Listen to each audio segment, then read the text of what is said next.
One of the leaders that I really admired early on in my career was a fellow who was a Marine Corps colonel. He's not a Christian, I don't think, but he was in the R&D organization I was part of. He had done his PhD and had gone into research and clearly was really good at leading people.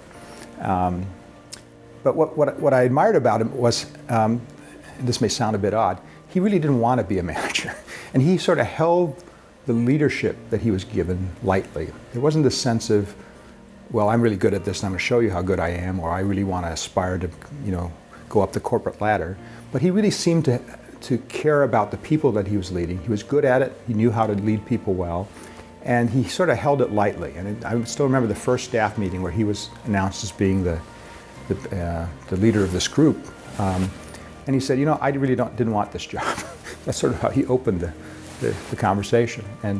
But I think his ability to hold things lightly, I think, is a wonderful gift.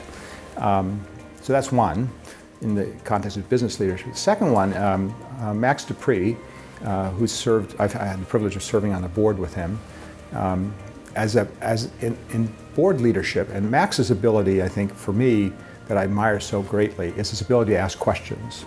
That I think as leaders and people, those of us who have senior roles and had a lot of experience, for me at least, it's easy to want to come in and say, well, I know what the answer is to this, and bring sort of what I think is my vast array of experience into the conversation at a board. And I so admired Max in his ability to ask questions, not just leading. Sometimes people ask questions in a way that make a point, and sometimes people ask questions to guide them to a particular end point. But Max seemed to genuinely care about what other people thought and to draw that out from them and to learn from their experience as well as to share his own experience. I found that, I think it's something I'm not particularly good at, I don't think, but I think I've always admired Max about that. And the third leader in my trinity here is my first pastor, John Kopp, who's now with the Lord. But what he did for me early on in terms of church leadership was he invited me. I was just a brand new Christian.